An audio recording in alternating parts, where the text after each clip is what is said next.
জানিয়ে দিব হাতে থাকা সর্বশেষ আপডেট বাংলা সংবাদ। প্রথমেই সংবাদ শিরোনাম। দুঃখিত আপা, এটাই শেষ, শেখ হাসিনার উদ্দেশ্যে প্রেস সচিব। এরপর জানিয়ে দিব সরকারের ছায়াতলে বসে দল গঠন করলে হতাশায় পর্যবসিত হবে। এদিকে জাতীয় নির্বাচন আগে তারপর স্থানীয় বলেছেন মির্জা ফখরুল। আরও জানিয়ে দিব সব ইতিবাচক সিদ্ধান্তে সমর্থন জানাবে জামাত, বলছে ডক্টর তাহের। সর্বশেষ জানিয়ে দিব আগে স্থানীয় সরকার নির্বাচন চায় জাতীয় নাগরিক কমিটি। এতক্ষণ শুনছিলেন সংবাদ শিরোনাম, এবারে বিস্তারিত।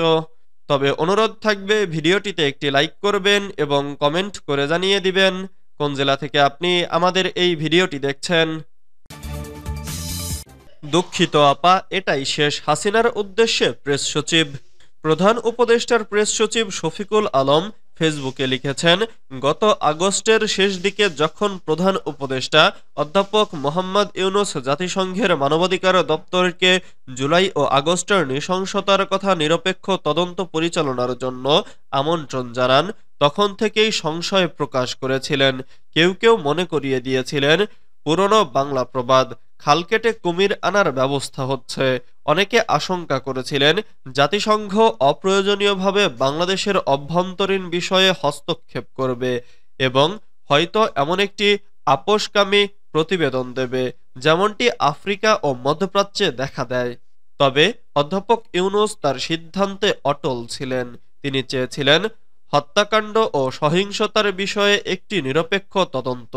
তার বিশ্বাস ছিল জাতিসংঘের মানবাধিকার দপ্তরই একমাত্র সংস্থা যারা এমন সত্য উদ্ঘাটন করতে পারে।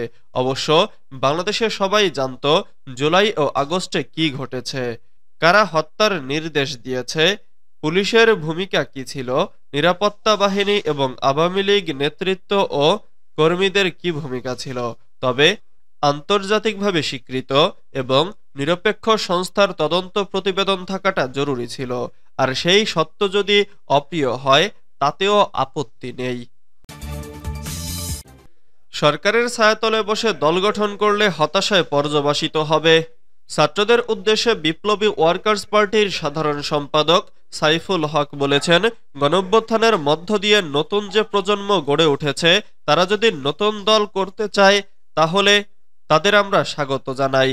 তারা যদি নতুন এজেন্ডা, নতুন স্বপ্ন, নতুন ভিশন, কর্মসূচি নিয়ে দল তৈরি করতে চান সেটা খুবই ভালো কথা, কিন্তু সরকারের ছায়াতলে বসে নতুন দল করার চেষ্টা করা হলে আপনাদের উদ্যোগ শুরুতেই হতাশায় পর্যবসিত হবে।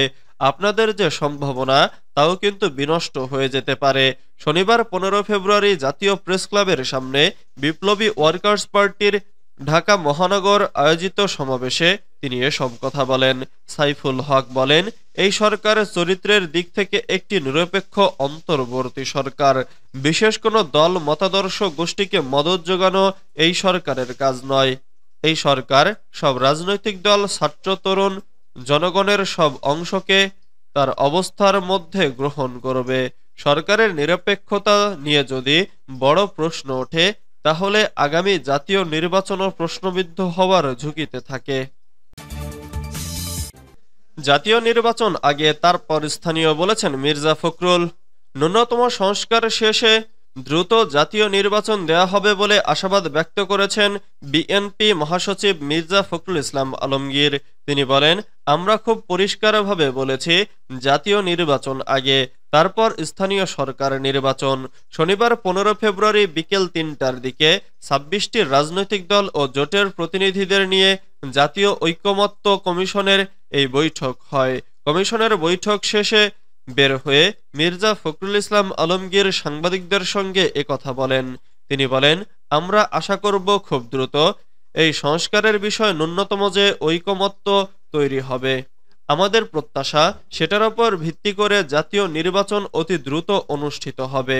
মির্জা ফখরুল বলেন, প্রধান উপদেষ্টা জাতীয় ঐকমত্য কমিশনকে নিয়ে রাজনৈতিক দলগুলোর সঙ্গে প্রথমে বৈঠক করলেন।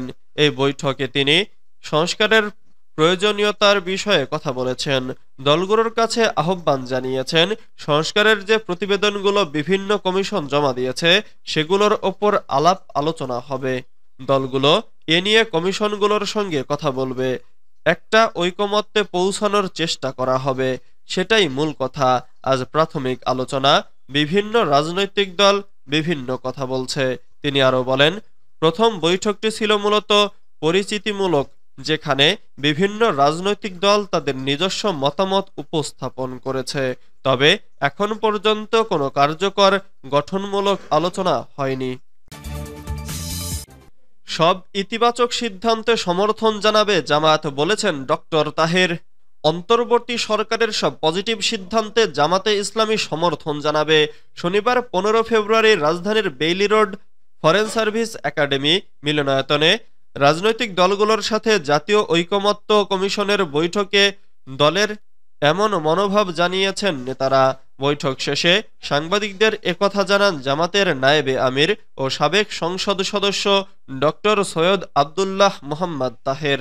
বৈঠক প্রসঙ্গে তিনি বলেন, আমরা বলেছি এই সংস্কার কমিশন তাদের চূড়ান্ত সিদ্ধান্তের পরে যত দ্রুত সম্ভব যাতে দেশে নির্বাচন হয়।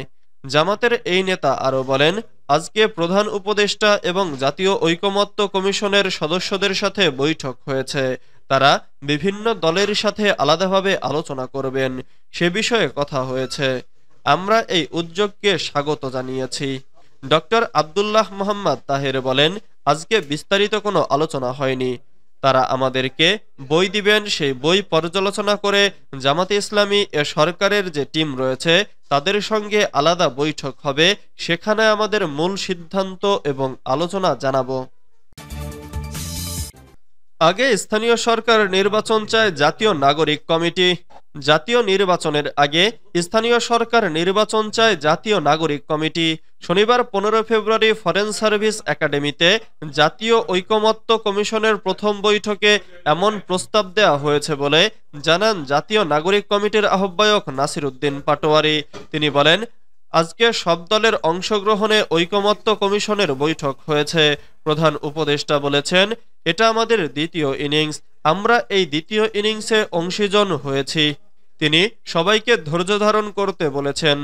আমরা বলেছি একটি টেস্ট ম্যাচের মধ্য দিয়ে আমাদের যেতে হবে। নাসিরুদ্দিন পাটোয়ারি বলেন, ধৈর্য ও সাহসিকতার পরিচয় দিয়ে দেশের 53 বছরের অসমাপ্ত কাজগুলো সংস্কার কমিশনগুলো ইফেক্টিভিটির মধ্য দিয়ে সমাপ্ত করতে হবে। অনেক দলই স্থানীয় সরকার নির্বাচন নিয়ে কথা বলেছে। আমরাও মনে করি লোকাল গভর্নমেন্ট ফাংশনাল করতে হবে। জাতীয় নাগরিক কমিটির আহ্বায়ক বলেন, আওয়ামী লীগের যারা দোসর রয়েছে এবং আওয়ামী লীগের যারা এখনো স্থানীয় সরকারের জায়গাগুলোতে রয়েছে তাদের ফাংশনালিটি বজায় রেখেছে। এজন্য লোকাল গভর্নমেন্টে একটা টেস্টের মধ্য দিয়ে জাতীয় নির্বাচনে যেতে হবে। আমরা মনে করি জাতীয় নির্বাচনের আগে স্থানীয় সরকারকে শক্তিশালী করার জন্য একটি নির্বাচনের প্রয়োজন। এ সময় জাতীয় নাগরিক কমিটির মুখ্য সংগঠক সার্জিস আলম বলেন, ফ্যাসিবাদের দোসররা বিচারিক প্রক্রিয়ার মাধ্যমে পুনর্বাসিত হলে আমরা আবারও প্রতিবাদ করব।